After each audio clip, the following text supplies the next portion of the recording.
인터넷을 검색하는 중에 이러한 글이 올라가 있는 것을 보았습니다. 결정장애가 있는 사람을 위한 메뉴. 본능적으로 클릭을 해버렸는데요. 저는 결정장애가 있는 남자이기 때문입니다. 메뉴 결정을 잘 못해가지고 집에서 많이 혼나고 있습니다.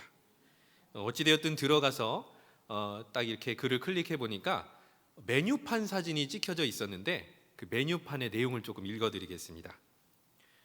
메뉴판에 없는 랜덤 메뉴, 주인장 마음대로 만들어 드립니다. 결정장애 있는 분들은 도전하세요. 마음에 들지 않는 메뉴가 나와도 환불이나 교환은 되지 않습니다. 자, 가격이 중요합니다. 가격은 6,000원. 싸지요? 여러분들이면 한번 도전해 보시겠습니까? 네, 구미가 당깁니다. 저는 어렸을 때 이런 상상을 해본 적이 있는데요. 저보다 훨씬 똑똑한 로봇가 개발이 될 것 같아서 그 로봇가 내가 내려야 될 모든 결정들을 대신 내려주면 정말로 편하고 행복할 것 같다라는 상상을 해본 적이 있었습니다만 현재 2023년도까지 그러한 로봇가 개발이 안 되고 있기 때문에 저는 중요한 결정들을 스스로 내리고 있습니다. 그러다 보니까 어떨 때는 잘 내린 결정이다 뿌듯해하는 경우도 있었고요. 한편으로는 정말로 내가 왜 이런 결정을 내렸을까 후회하는 때도 있었는데 저와 같은 이 마음을 아마도 여러분들이 인생을 살아오면서 많이 느끼셨을 것 같습니다. 오늘 설교의 제목은 기로에 서다라고 하는 것인데 사전적인 의미는 이렇습니다. 수많은 갈림길 속에서 어떤 길을 반드시 선택해야만 하는 상황에 놓인 경우를 일컬어서 기로에 서다라는 표현을 사용한다는 것입니다. 그러니까 어느 길을 선택하든지 하여튼 간에 결정할 수밖에 없는 바로 그 상황이 기로에 선 상황이다라고 하는 것이죠. 어쩌면 2023년 우리가 생각하는 것보다 훨씬 더 중대한 기로에 서 있을 수도 있다라는 점 여러분들은 알고 계십니까? 먼저 조금 어려운 얘기일 수도 있지만 국제정세라고 하는 걸 생각해 볼 수가 있습니다. 코로나 기간 중에 많은 학자들이 심심치 않게 연구하고 발표하고 있는 내용이 있습니다. 그것이 무엇이냐면 지난 30년 동안 진행돼 왔던 세계화라고 하는 테마가 이제는 바뀌어 가고 있다라는 것입니다. 코로나라고 하는 시점을 통해서 보다 더 세계화라고 하는 것이 점점 더 이전에 가져왔던 의미, 그러니까 여러 민족들과 함께 교역하고 아이디어를 나누고 공유하고 스스럼 없이 교류했던 때에서 이제는 무언가 변화되고 있다라는 많은 연구 결과와 발표가 이루어지고 있는 것이죠. 특별히 2023년은 이러한 움직임이 더 노골적으로 그리고 더 확실하게 보일 것이다라고 하는 예측이 굉장히 많이 일어나고 있습니다. 이런 뜻입니다. 이 변화하는 세계 질서 속에서 이 나라 민족의 미래는 어떻게 될 것이냐라는 의문이 생겨나게 되는 것입니다. 어찌 보면 이런 이유 때문에 그리스도인이라면은 무엇보다도 올 한 해 2023년도 나라와 민족을 위해서 더 많이 기도해야 될 줄로 믿습니다. 그렇다면 영등포 교회는 어떻습니까? 올해 우리가 잘 아는 것처럼 영등포 교회는 120주년을 맞이하게 되었습니다. 그리고 코로나의 암문을 걷어내고 성전 예배와 사역의 온전한 회복에 보다 더 헌신하고자 다짐하고 있습니다. 은혜로 보냈던 120년을 넘어서서 새롭게 다가올 120년을 준비해야 되는 시점이 되었습니다. 역시 기로에 서 있는 것이죠. 그렇기 때문에 이 때문이라도 우리는 교회를 위해서 더욱더 열심을 내어 기도해야 될 줄로 믿습니다. 마지막으로 우리 각자의 삶은 어떻습니까? 특별히는 신앙생활의 기로에 놓인 것일 수도 있다는 것입니다. 1년 농사의 성패는 언제 가늠이 될까요? 농사를 잘 지으려면 농 번기 때가 아니라 농 한기 때, 직접 농사를 짓지 않지만 겨울이 되어서 무언가 준비하고 다가올 봄 농사부터 씨를 어떻게 뿌리고 수확 과정 가운데 어떻게 솎아내고 그 다음에 결실을 맺을 때는 무엇을 해야 되는지 누구를 동원해야 되며 어떤 기계를 써야 되는지 이런 모든 계획들을 농사를 씨 뿌리면서 그걸 계획하는 사람은 없는 법이죠. 1월이나 2월달 혹은 더 이른 12월 달부터 미리 준비하는 것입니다. 계획을 세우고 준비하고 준비한 만큼 결실을 기대할 수 있는 것처럼 신앙생활의 1년 농사도 마찬가지라는 거죠.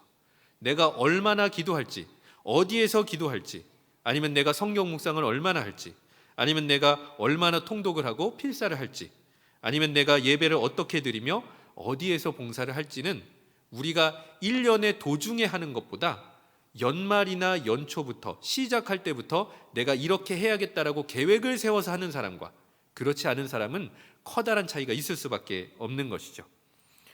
오늘은 결단의 달 1월의 마지막 주일이고 마지막 찬양 예배이기도 합니다.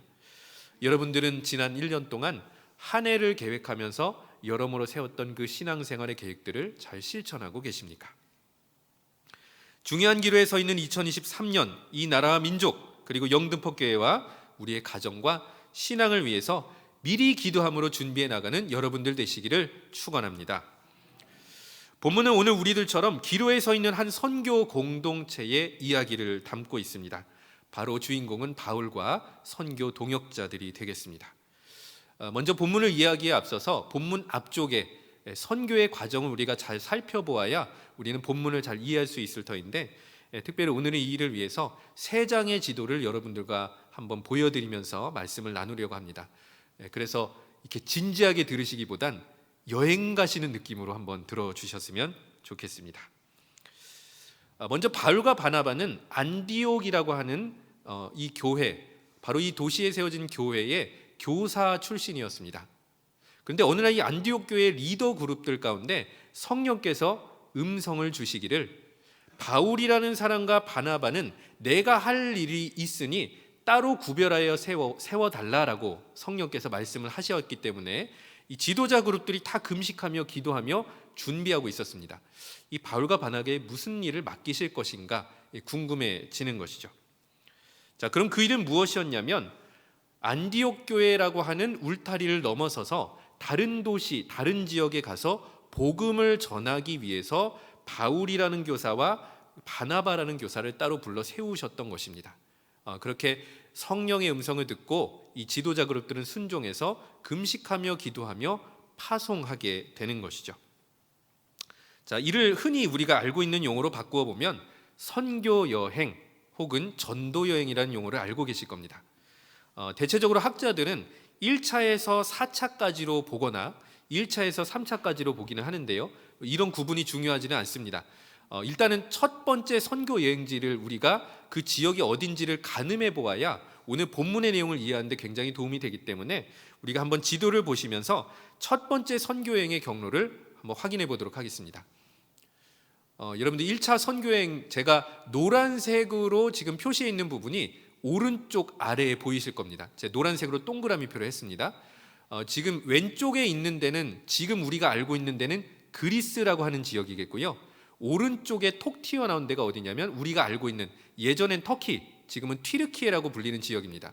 근데 제가 동그라미라고 표시한 이유는 1차 선교 여행지는 튀르키예라는 지역에서도 중앙에 있는 중부 지역, 남부 지역, 남동부 지역에 국한되어 있기 때문이죠. 여기서 더 나아가지는 않았습니다. 그리고 그 밑에 보면은 자그마한 섬이 보이는데 우리가 알고 있는 명칭으로는 구브로겠고요, 또 이제 지금 현대인들이 알고 있는 명칭으로는 키프러스라고 하는 섬이 되겠습니다. 자, 그럼 특징이 있는데요, 이 구브로라고 하는 지역은 바나바가 태어난 고향이었습니다. 자, 그 다음에 바울이라는 사람은 어디 출신이냐면 저기 동남부 지역에 타르수스라고 하는 도시가 있습니다. 우리가 알고 있는 용어는 다소라고 하는 도시가 되겠습니다.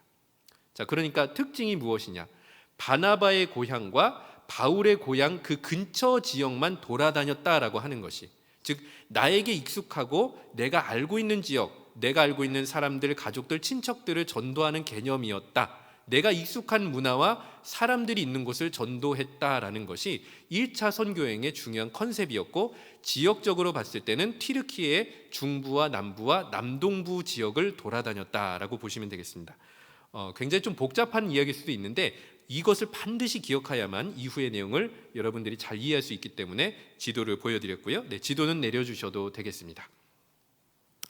자, 그렇게 해서 개략적으로 바나바의 고향인 구브로를 거쳐서 튀르키예 남부와 중부와 남동부 지역을 순회하다가 다시 안디옥 교회로 돌아오게 됐다. 그리고 이러한 과정을 기록한 것이 사도행전 13장과 14장의 내용이 되겠습니다. 자, 그 다음 15장은 어떠한 내용이 나오냐면 예루살렘 교회로 다시 방문을 하여서요, 선교 보고와 토론을 하게 됩니다. 선교를 이렇게 진행했습니다라고 보고를 한 다음에 토론 내용이 무엇이었냐면, 방문한 지역에는 유대인으로서 예수 그리스도를 믿는 사람도 있었고 이방인으로서도 예수 그리스도를 믿는 사람들이 있었는데, 이방인으로서 예수 그리스도를 믿는 사람들이 모세가 명한 율법을 지켜야 되느냐 말아야 되느냐를 두고 갑론을박이 벌어졌습니다. 그 중간 과정은 일단은 생략을 하고, 결론은 무엇이었느냐? 의무적으로 지킬 필요가 없다라고 했던 것입니다. 그래서 이러한 내용들을 어떻게 해야 되겠습니까? 알려주어야 되겠죠. 그래서 다시 한번 바울과 바나바가 여행길에 나서게 되는데, 그 초점은 무엇이었냐면 1차 선교 여행지를 재방문을 하여서 각 지역마다 예루살렘에서 회의했던 내용을 공유해주고 이방인 그리스도인들을 다시 한번 격려해주고 예수 잘 믿어라 위로해주는, 바로 그러한 여행길이 첫 번째 목표가 되었던 것이죠. 자, 그래서 초신자 중심의 최초의 교회들이 바울과 바나바의 재방문을 하면서 다시 한번 힘과 위로를 얻고 열심히 신앙생활하며 부흥하게 되는데, 바로 이러한 본문의 내용이 어디에 기록되어 있냐면 우리가 오늘 읽은 본문의 바로 앞부분에 있습니다. 바로 16장 4절과 5절의 말씀이 되겠는데요, 우리가 이 본문을 한 목소리로 읽어보겠습니다. 여러 성으로 다녀갈 때에 예루살렘에 있는 사도와 장로들이 작정한 규례를 그들에게 주어 지키게 하니 이에 여러 교회가 믿음이 더 굳건해지고 수가 날마다 늘어가니라. 자, 그래서 바울과 바나바가 1차 선교 여행지를 재방문하여서 이러한 소식을 공유하고 위로해주고 격려해 주었을 때 믿음이 더 굳건해지고 수가 날마다 늘어나 부흥하게 되었다. 그러니까 여기까지가 직전의 내용이 되겠습니다. 자, 그러고 나서 바울 일행은 어떠한 결정을 내렸을까요? 일단 첫 번째, 원래 선교지를 재방문했기 때문에 두 번째 목표는 당연히 그럼 이 1차 선교지를 벗어나서 다른 지역에 무엇을 전해야 되겠죠? 복음을 전해야 될 것입니다. 그리고 그것에 대한 계획이 있었을 것입니다. 바로 그 계획, 목표 지점이 오늘 6절과 7절에 나와 있는데, 흥미로운 것은 바울과 그 일행들이 애초에 정했던 목표 지점의 사역이 매끄럽게 진행되지 않았다는 것이죠. 자, 그 내용을 담고 있는 오늘 본문 6절과 7절의 말씀을 한 목소리로 읽어보도록 하겠습니다. 성령이 아시아에서 말씀을 전하지 못하게 하시거늘 그들이 부르기아와 갈라디아 땅으로 다녀가 무시아 앞에 이르러 비두니아로 가고자 애쓰되 예수의 영이 허락하지 아니하시는지라. 자, 내용을 간략하게 보면은요, 일단 지명이 많이 나와서 되게 혼란스럽습니다. 이게 왔다리 갔다리 하고 뭐 들어가기도 하고 나오기도 하고 막히기도 하고 하는 등, 그렇기 때문에 지명만 한번 살펴보면 아시아라는 지명 순서대로 부르기아, 갈라디아, 무시아, 비두니아라고 하는 5개의 지역이 나오는데요, 아시아와 갈라디아, 비두니아는 당시 로마의 속주 행정구역이었고요. 그 다음에 부르기아랑 무시아는 속주에 소속된 지역의 명칭입니다. 자, 그러면은 왜 이 지역을 우리가 알아야 되는지를 지도를 통해서 한번 살펴보도록 하겠습니다. 두 번째 지도는요, 제가 여러 가지 이제 원을 좀 그려놨는데 원을 중심으로 설명을 드리겠습니다. 제일 왼쪽부터 설명을 드리면 빨간색으로 되어 데는 이따가 우리가 확인하게 될 그리스 북부의 마게도냐라고 하는 데겠고요. 자, 그 다음에 파란색 원이 빨간색 오른쪽에 있습니다. 여기는 마지막 지명인 비두니아 지역이 되겠습니다. 자, 그 다음에 비두니아 아래쪽에 초록색 원이 보이실 텐데요, 첫 번째, 오늘 6절의 첫 번째에 나오는 지명 아시아가 되겠고요. 자, 그 다음에 노란색 원이 아시아의 오른쪽에 보이실 텐데 여기는 우리가 알고 있는 갈라디아서가 있는 쓰인 바로 그 지역 갈라디아가 되겠고요. 자, 그러면은 이 비두니아랑 아시아랑 갈라디아 사이에 검은색 원이 2개가 보일 겁니다. 먼저 아시아 왼쪽에 있는 검은색 원이 어디냐면은 무시아라고 하는 지역입니다. 자, 그 다음에 아시아와 갈라디아, 즉 초록색과 노란색 원 사이에 이 검은색 원이 어디냐면은 부르기아라고 하는 지역입니다. 자, 일단은 이렇게 보신 다음에 지도는 계속 켜주시고요. 본문을 제가 다시 한번 정리를 해보면 이렇습니다. 먼저 아시아라는 지역으로 들어가서 복음을 전하려고 했는데 성령께서 아시아에서 말씀을 전하지 못하게 하신 겁니다. 자, 그러니까 행로를 바꾸게 되는 거죠. 그래서 아시아의 오른쪽에 있는 검은색 원 부르기아, 그 다음에 다시 오른쪽에 있는 갈라디아 땅으로 일단 다녀갔다가 갈라디아에서 다시 한번 무시아로 왼쪽으로 행로를 옮겨서 이 무시아에서 파란색 원인 비두니아로 들어가려고 했는데 본문 7절에 보면 어떻게 되어 있냐면 비두니아로 가고자 애쓰되 누가 허락하지 않았나요? 예수의 영 성령께서 허락하지 않았다. 그러니까 아시아에서는 말씀을 전하려고 했는데 이상하게 잘 안 됐던 것이고요. 7절의 정확한 의미는 무엇이냐면 비두니아로 들어가려고 했는데 허락하지 않았다. 즉 이 지역 자체를 가려고 힘써봤지만 아예 들어가지도 못했다는 뜻입니다.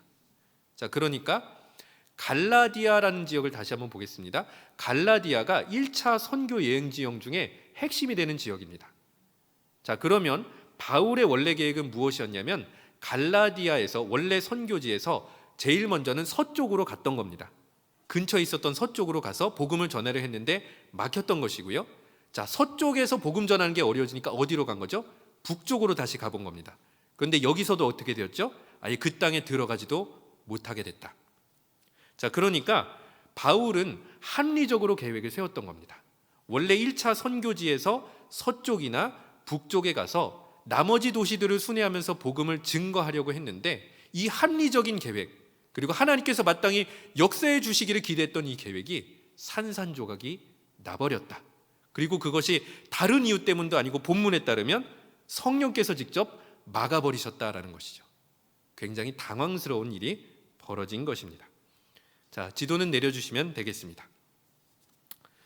혹시 여러분들은 바울처럼 중요한 결정을 내리고 어떤 행로를 잡아야 되고 방향을 잡아야 되고 내가 인생을 이렇게 살아가야겠다, 내가 이러한 일을 이런 방향으로 추진해야겠다라고 생각하고 실행한 적이 있으실 겁니다. 바로 그러한 상황 속에서 바울처럼 길이 막혀보신 적은 있지 않으십니까? 아니면 결정을 내려야 되는데 그리고 이것저것 시도해봤는데 마땅히 길이 보이지 않고 막혀버린 상태에서 고민해 보신 적은 있으십니까? 오늘 우리의 고민, 바로 그것이 예전 바울의 고민이기도 했던 것이죠. 이러한 상황 속에서 8절 말씀을 보면은 바울은 무시아라는 땅을 다시 한번 지나서 튀르키예 서북부에 있는 어디를 가냐면 드로아라는 지역으로 갑니다. 근데 이 드로아는 해변 도시였습니다. 해안가에 있었습니다.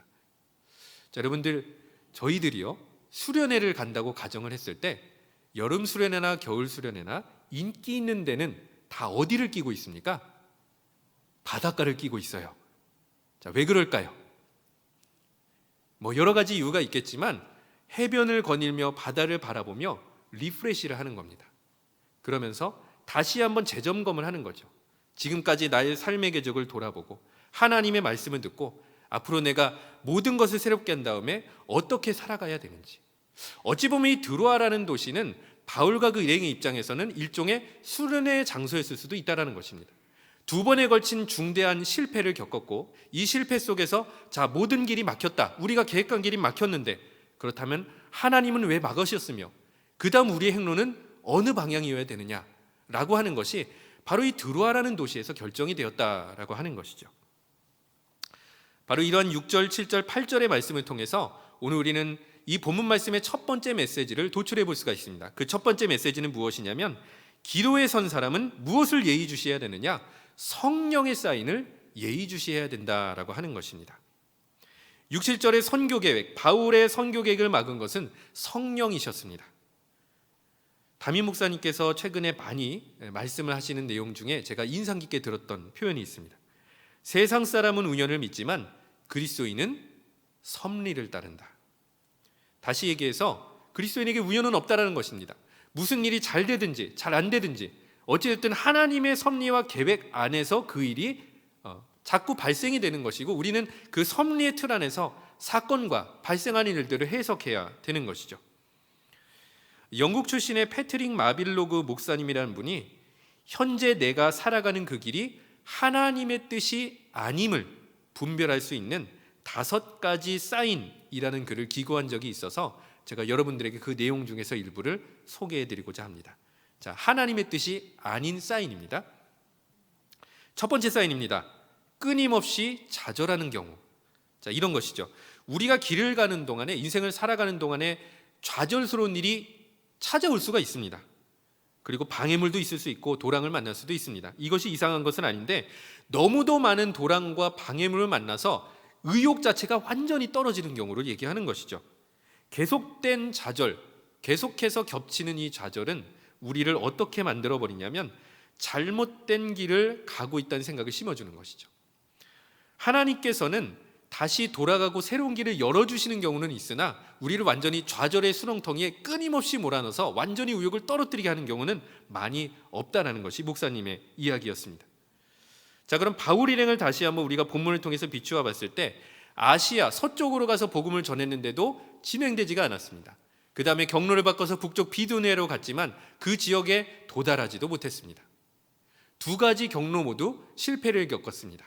바로 이러한 상황 속에서 하나님께서는 새로운 길을 열어주셨다라는 것이죠. 하나님께서는 좌절의 길로만 이끄신 것이 아니라 새로운 길을 계시해 주셨다라는 것이죠. 그렇기 때문에 마빌로그 목사님은 계속된 좌절, 끊임없는 좌절로만 가는 길이라면 그것은 하나님께서 주신 길이 아닐 수도 있다는 얘기를 하시는 것입니다. 자, 두 번째 사인은 잦은 탈진이라고 합니다. 너무 많이 좌절하다 보니까 힘이 빠져버리고 의욕이 완전히 상실해버리는 상태입니다. 근데 예수님께서는 탈진한 채로 두시는 분이 아니라 탈진한 가운데서 우리들을 불러 안식을 주시기도 하시고 무엇이 잘못되었는지 알려주시기도 한다라는 것이죠. 어찌 보면 이런 점에서 바울 일행에게 드로아라는 도시가 중요했던 것입니다. 왜냐하면 그들이 좌절을 겪고 있었음에도 이 드로아에서 함께 기도하고 서로 의논하면서 이들의 마음이 위로를 받고 성령의 계시를 받을 수가 있었기 때문이죠. 다음으로 세 번째 사인은 무엇이냐면 닫혀진 문들이라고 합니다. 이 말은 어떤 뜻이냐면 흔히 말하기를 하나님께서 한쪽 문을 닫으실 때 다른 쪽 문을 여신다라는 뜻입니다. 닫아두고 입싹 닫고 이건 하나님의 뜻이 아니다라고 하는 것이죠. 무언가 모든 문이 닫혀 있을지라도 하나님은 사실은 닫힌 가운데서 새로운 길을 열어주시고 새로운 문을 열어주시는 하나님이시다라는 것입니다. 이런 점에서 봤을 때 바울 일행은 닫힌 문은 발견했으나 거기서 멈췄던 것이 아니라 하나님께서 새로 열어주신 그 새 문, 새로운 길을 발견하고 그 문을 향해서 그 길을 향해서 나아가게 되었던 것이죠. 그렇다면 우리는 이렇게 정리해 볼 수가 있습니다. 기로에 서 있다라는 것은 무슨 의미냐? 수없이 많은 실패와 좌절을 맛보기는 하지만 결국에는 하나님께서 열어주시는 새로운 길을 향해서 나아가는 것, 그리고 이것이 하나님의 섭리와 인도하심을 신뢰하는 사람이 경험하게 되는 놀라운 축복이다라고 하는 것이죠. 바울은 드로아에서 새로운 비전과 새로운 길을 발견하게 되었습니다. 이와 같이 기로에 서 있는 우리도 하나님의 뜻을 구하며 하나님이 열어주신 새로운 길을 발견할 수 있는 저와 여러분들이 되시기를 축원합니다. 오늘 본문의 두 번째 메시지는 기로에 선 사람은 기도하면서 누구의 뜻을 구해야 되느냐? 성령의 뜻을 구해야 된다라고 하는 것이죠. 오늘 본문 9절의 말씀, 바울이 발견했던 새로운 길이 무엇인지를 우리 9절 말씀을 한번 읽어보겠습니다. 밤에 환상이 바울에게 보이니 마게도냐 사람 하나가 서서 그에게 청하여 이르되 마게도냐로 건너와서 우리를 도우라 하거늘. 아마 8절 본문에 드로아에 머물렀다라고만 되어 있지만 바울과 그 일행들의 믿음을 생각해 봤을 때 드로아에서는 반드시 기도했을 것입니다. 왜냐하면 이미 두 번의 선교의 길이 막혔기 때문이죠. 정말 정상적인 그리스도인이라면 인생의 경로가 막혔을 때 기도해 보는 것이 당연한 것입니다. 하나님, 왜 우리가 복음을 전하지 못했습니까? 왜 아시아에서의 길을 막으셨습니까? 왜 비두니아를 못 들어가게 하셨습니까? 저희들의 계획이 잘못된 것입니까? 아니면 하나님의 다른 뜻이 있었던 것입니까? 기도할 수밖에 없었을 것입니다. 이러한 상황 속에서 오늘 본문 9절의 말씀을 보면은 바울의 선교 계획이 아니라, 애초에 세웠던 계획이 아니라 하나님의 선교 계획이 계시가 되는 장면이 나오는 것이죠. 그래서 9절 말씀을 보면은 밤중에 바울이 환상을 보는데 마게도냐 사람이 등장을 하게 됩니다. 그래서 건너와달라, 그리고 우리를 도와달라라고 마게도냐 사람이 요청을 하게 되는 것이죠. 그럼 이 마게도냐는 어떤 지역이냐? 당시 그리스에는 세 개의 속주가 있었는데요. 이 세 개의 속주 중에서 그리스 중부와 북부를 포함하는 넓은 지역이 마게도냐였습니다. 자, 그런데요, 이 마게도냐한테는 꼭 기억해야 될 두 개의 도시가 있는데요. 테살로니키라고 하는 도시, 우리가 알고 있는 단어로는 데살로니가. 자, 그 다음에 또 한 가지의 도시, 필리피라는 도시, 우리가 알고 있는 용어로는 빌립보. 여러분들 어디에 있죠? 성경책에 있습니다. 빌립보서, 데살로니가 전서, 데살로니가 후서가 있는 바로 그 지역, 바로 이것이 마게도냐의 중심 도시였다라고 하는 것이죠.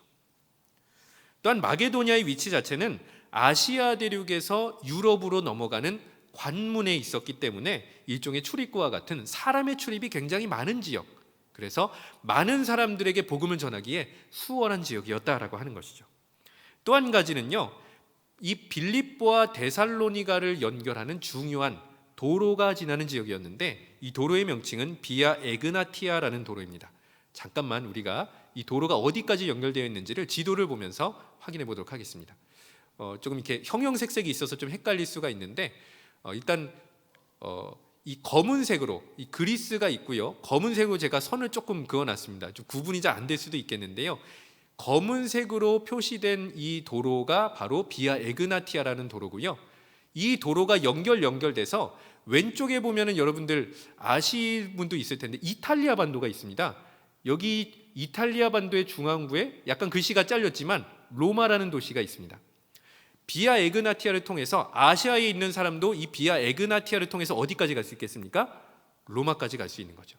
근데 우리가 알고 있는 것처럼 바울의 선교지로 삼았던 여러 도시들 중에 중요하게 여겼던 도시가 어디냐면 로마였습니다. 그래서 꼭 로마로 가서 복음을 전하리라고 바울이 여러 번 강조하기도 하는데요. 그렇다고 하면은 성령께서 바로 그리스 지역으로 넘어오게 하셨기 때문에 바울의 로마 선교라는 꿈은 어찌 보면 점점 더 현실화가 될 수밖에 없었다라고 하는 것이죠. 네, 지도를 내려주셔도 되겠습니다.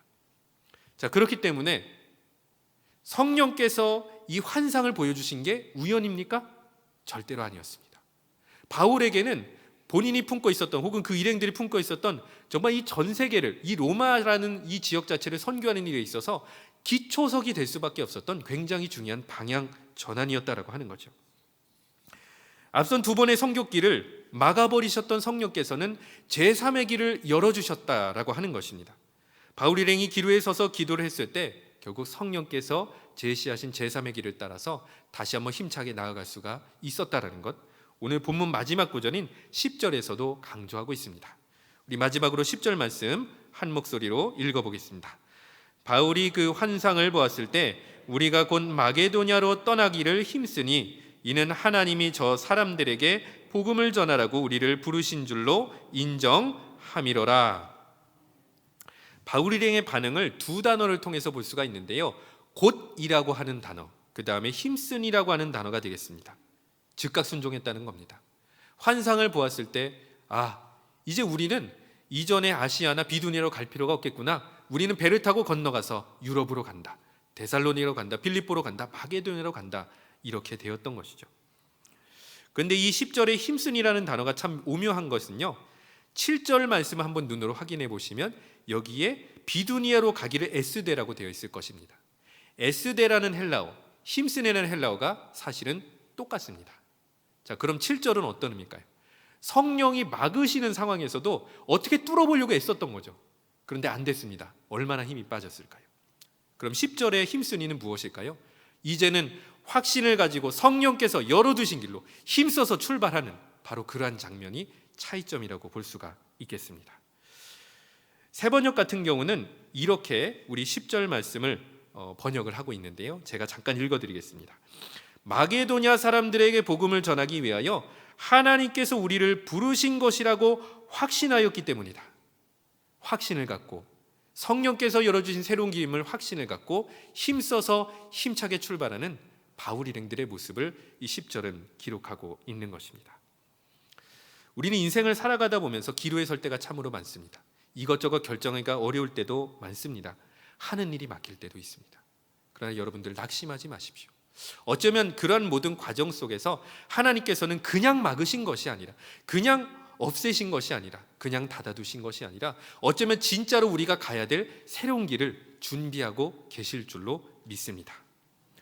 숲에서 두 개의 길을 만난 한 신앙인이 있었습니다. 하나님 앞에 이렇게 기도했습니다. 하나님, 제 길을 인도해 주시리라 믿습니다.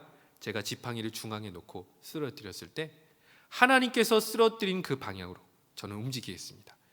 왼쪽 길과 오른쪽 길이 있었는데 하나님께서 왼쪽으로 지팡이가 쓰러지게 하시면 저는 왼쪽 길로 가겠습니다. 오른쪽으로 쓰러지게 하시면 오른쪽 길로 가겠습니다. 여기까지만 보면 신실해 보이지만 속마음은 영 달랐습니다. 왜냐하면은 오른쪽 길은 산길처럼 보였고요, 왼쪽 길은 길이 보다 더 편안히 보였기 때문에 마음으로는 하나님께서 왼쪽 길로 인도해 주실 것을 기대하면서 그렇게 기도했던 것이죠. 자, 지팡이를 쓰러뜨렸는데 어느 쪽으로 쓰러졌을까요? 오른쪽으로 쓰러져 버렸네요. 다시 기도합니다. 하나님, 실수하신 것 같습니다. 한 번만 더 하겠습니다. 그리고 다시 쓰러졌더니 어디로 쓰러졌을까요? 또 오른쪽으로 쓰러졌네. 하나님, 죄송하지만 한 번만 더 하겠습니다. 몇 차례 반복해서 진짜 억지로 꾸역꾸역 왼쪽으로 쓰러졌을 때 하나님 감사합니다 하고 왼쪽 길로 걸어갔더라는 것이죠. 자, 그런데 넓고 평탄해 보였던 길이 영 시간이 지날수록 이상해지는 겁니다. 점점 더 좁아지고요, 숲이 우거지더니 결국 그 끝엔 무엇이 있었냐면 늪이 있었더라라는 것이죠. 도저히 길을 갈 수가 없어서 다시 돌아왔다라고 하는 것입니다. 우리가 하나님께서 열어주신 새로운 길을 찾아가야 되는 신앙인이지만 때때로는 그냥 우리의 길을 고집하고 뜻을 꺾지 않는 경우도 있는 것 같습니다. 바라기는 나의 뜻을 하나님의 뜻 안에 굴복시키고 하나님의 물결을 타기 시작할 때 우리는 하나님께로 열어주신 새로운 길로 나아갈 수 있을 것입니다. 말씀의 결론입니다. 아까 소개를 드렸던 패트릭 마빌로그 목사님의 하나님의 뜻이 아닌 5가지 사인 중에 마지막 사인은 무엇이냐면 영향력이라고 합니다. 이런 뜻이 있습니다. 하나님께서 부르신 길은 나 자신에게만 유익함이 있는 것이 아니라 나 주변에 있는 많은 사람에게도 유익함이 된다. 거꾸로 뒤집으면 이런 것이죠. 내가 가는 길이 아무런 영향력도 없고 나만 유익한 길이면 그것이 하나님의 길이 아닐 수도 있다는 것이죠. 바울 일행에게 이 이야기를 적용해 볼까요? 바울이 환상을 보고 즉각 순종할 수 있는 이유가 여기에 있습니다. 우리를 통해서 그동안 우리가 꿈꾸지도 않았던 많은 유럽 사람들에게, 마게도냐 사람들에게, 데살로니가 빌립보 사람들에게 복음을 전할 수 있게 되었구나. 하나님께서 우리를 그 일을 위해서 부르셨고 사용하시는구나라는 확신이 있었기 때문에 힘차게 나아갈 수가 있었던 것이죠. 다시 얘기해서 하나님께서 섭리 안에서 열어주시는 새로운 길을 우리가 선택하며 나아갈 때 나만 사는 길이 아니라 나도 살고 교회도 살고 이 나라와 민족도 살게 되는 줄로 믿습니다. 인생길에 막힘과 어려움이 있어도 하나님의 뜻을 구합시다. 특별히 오늘부터는 제5기 양육스쿨 모집이 시작됩니다. 어쩌면 신앙적으로 기로가 될 수가 있습니다. 진지하게 말씀을 드리는 겁니다. 신앙의 성장이냐, 신앙의 태보냐, 신앙의 답보냐, 여러분들이 이 기록 가운데서 다시 한번 선택해 주셨으면 좋겠습니다. 여러분들이 이렇게 배움을 선택하게 되었을 때 배움의 여정 가운데 한 영혼을 구원하는 일에 귀하게 쓰임받게 될 것입니다. 기도하겠습니다. 인생의 기로에서 늘 우리 영혼을 제일 좋은 것으로 채워주시고 제일 좋은 길로 인도해 주시는 하나님을 찬양합니다. 인생이 풀리지 않을 때 짜증과 원망으로 시간을 보내지 않게 하시고 하나님의 섭리의 물결을 타 성령이 쌓이는 귀를 기울이고 하나님께서 열어주시는 새로운 길을 향해 나아갈 수 있도록 인도하여 주시옵소서. 막힌 길이 있다면 막혔구나 좌절하지 않게 하시고 막혔기 때문에 새롭게 열어주시겠구나 기대하며 믿음으로 나아가게 하여 주시옵소서. 이 모든 간구리 주 예수 그리스도의 이름으로 기도드립니다. 아멘.